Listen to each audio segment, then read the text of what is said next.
വീട്ടിലെ പ്രസവ വിഷയത്തിൽ അക്യുപങ്ക്ചർ ചികിത്സാ ശാഖയെ അപകീർത്തിപ്പെടുത്താൻ ശ്രമങ്ങൾ നടക്കുന്നതായി ഇന്ത്യൻ അക്യുപങ്ക്ചർ പ്രാക്ടീഷണേഴ്സ് അസോസിയേഷൻ. സംഭവം അപലപനീയമാണെന്ന് ഭാരവാഹികൾ പറഞ്ഞു. അക്യുപങ്ക്ചറിനെതിരായ അവാസ്തവങ്ങൾ പ്രചരിപ്പിക്കുന്നതിൽ നിന്നും എല്ലാവരും വിട്ടുനിൽക്കണം. വീട്ടിലെ പ്രസവങ്ങൾ കുറ്റകൃത്യമോ നിയമപരമായി പാടില്ലാത്തതോ അല്ല. അക്യുപങ്ക്ചർ ലോകവ്യാപകമായി അംഗീകരിക്കപ്പെട്ട ചികിത്സാരീതിയാണ്.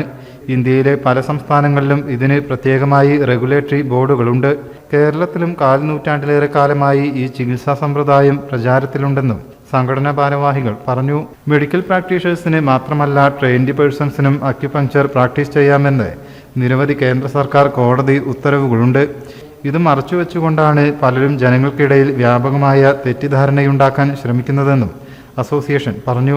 ഇന്ത്യൻ അക്യുപങ്ക്ചർ പ്രാക്ടീഷണേഴ്സ് അസോസിയേഷന്റെ ഈ ഒരു പത്രസമ്മേളനത്തിൽ കഴിഞ്ഞ 15 വർഷത്തിലധികമായി കേരളത്തിൽ അക്യുപങ്ക്ചർ ചികിത്സയുടെ സാന്നിധ്യം ഉണ്ടായിട്ട് ഈ കഴിഞ്ഞ 15 വർഷം കൊണ്ട് വളരെ സാവധാനമായി കേരളത്തിൽ ഈ ചികിത്സ വളർന്നു വരുന്ന ഒരു സാഹചര്യം കാണും. തുടക്കത്തില് മരുന്ന് ഉപയോഗിക്കാൻ പ്രയാസങ്ങൾ ഒട്ടേറെ ആളുകളുണ്ടായിരുന്നു. അവർക്ക് മരുന്നില്ലാതെ നോർമലി മൾട്ടിപ്പിൾ അലർജി പോലെ മരുന്ന് ഉപയോഗിക്കാൻ കഴിയാത്ത രോഗികൾക്ക് ഇതൊരു വലിയൊരു ആശ്വാസമായിരുന്നു. വളരെ സാവധാനമായി ചികിത്സ ജനകീയമാവുകയും ഇപ്പോ കേരളത്തിലെ എല്ലാ ജില്ലയിലും ഈ ചികിത്സ നിലവിൽ വന്നിട്ടുണ്ട്. വളരെ സാവധാനമായി ഈ ചികിത്സ പഠിപ്പിക്കുന്ന പഠന കേന്ദ്രങ്ങളും വർദ്ധിച്ചു വന്നിട്ടുണ്ട്. സ്വാഭാവികമായി ഈ ചികിത്സയുടെ പേരിൽ ചികിത്സകർക്ക് സംരക്ഷണം ഏർപ്പെടുത്തുന്ന അസോസിയേഷനും ഒട്ടേറെയുണ്ട്. അതില് 2014 മുതൽ പ്രവർത്തിക്കുന്ന ഒരു സംഘടനയാണ് ഇന്ത്യൻ അക്യുപങ്ക്ചർ പ്രാക്ടീഷണേഴ്സ് അസോസിയേഷൻ. ഇപ്പൊ നമുക്ക് എല്ലാവർക്കും എല്ലാവരും കേൾക്കുന്ന പോലെ നമ്മൾ ന്യൂസ് കേൾക്കുകയാണ്. വീട്ടിലൊരു സ്ത്രീ പ്രസവിച്ചു, അവര് മരണപ്പെട്ടു.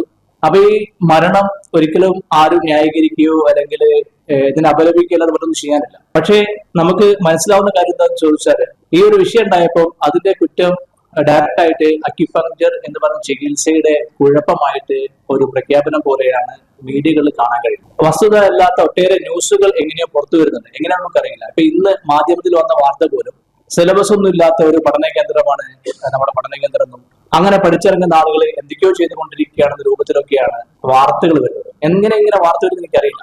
ഒരുപക്ഷെ തിരൂര് ഒട്ടേറെ കോൺവെക്കേഷൻ പ്രോഗ്രാമുകളും അതേപോലെ മലപ്പുറം തന്നെ ഒട്ടേറെ അക്യുപങ്ക്ചർ പ്രോഗ്രാമുകളും പൊതു പ്രോഗ്രാമുകളും MLA-മാരും MP-മാരും അതേപോലെ തന്നെ മറ്റ് സാമൂഹ്യ പ്രവർത്തകരും ചീഫ് ജസ്റ്റിസുമാരും ഒക്കെ പങ്കെടുത്ത ഒട്ടേറെ പ്രോഗ്രാം കേരളം മുഴുവൻ അക്യുപങ്ക്ചർ അസോസിയേഷൻ നമ്മുടെ അസോസിയേഷൻ പ്രോഗ്രാം നടന്നിട്ടുണ്ട്.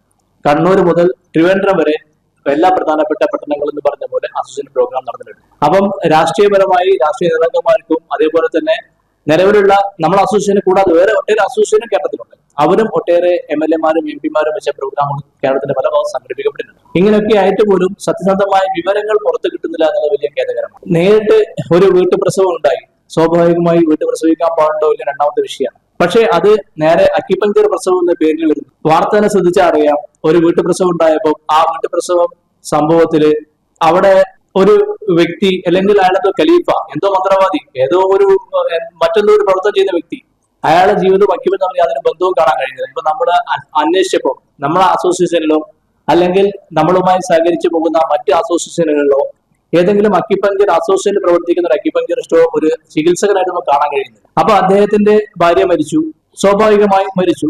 പക്ഷെ അവിടെ മരണത്തിന് ന്യായീകരിക്കലാണ് ചെയ്യുന്നത്. പക്ഷെ ഇതെങ്ങനെ അക്യുപങ്ക്ചറിന്റെ പേരിൽ കെട്ടിവെക്കപ്പെടുന്നു മാത്രം മനസ്സിലാവും. വീട്ടുപ്രസവത്തിന്റെ ഉത്തരവാദിത്തം മുഴുവൻ അക്യുപങ്ക്ചറിന് എങ്ങനെയാണ് ഉണ്ടായെന്ന് അതും അറിയുന്നില്ല. കാരണം നമ്മുടെ ഇന്ത്യൻ പാരമ്പര്യം കേരള പാരമ്പര്യം നോക്കിയാൽ അങ്ങനെ വീട്ടിൽ തന്നെ പ്രസവിക്കുന്നവരായിരുന്നു. അവരാരും 100% കേരളത്തിലെ മുഴുവൻ മനുഷ്യരും ഹോസ്പിറ്റൽ പ്രസവിക്കുന്ന അവസ്ഥ ഉണ്ടായിട്ടില്ല.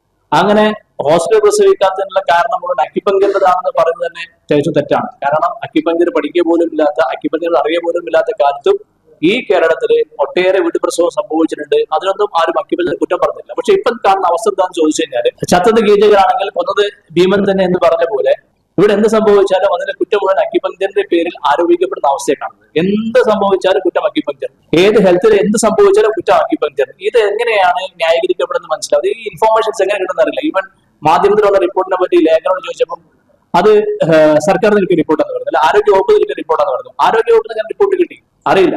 ഷുഹൈബ് റിയാലു, CK സുനീർ, സയ്യിദ് അക്രം, ജംഷീർ അലി, ജുനൈദ് അഹമ്മദ് എന്നിവർ വാർത്താ സമ്മേളനത്തിൽ സംബന്ധിച്ചു. News bureau, Malappuram. പുത്തനത്താണിയുടെ സ്വന്തം കനകമകൽ ജ്വല്ലറി ഇനി മുതൽ കനക ഗോൾഡൻ ഡയമണ്ട്സ്. കനക ഗോൾഡൻ ഡയമണ്ട്സ്, പുത്തനത്താണി. മാറുന്ന ലോകം, മാറ്റത്തിനൊപ്പം.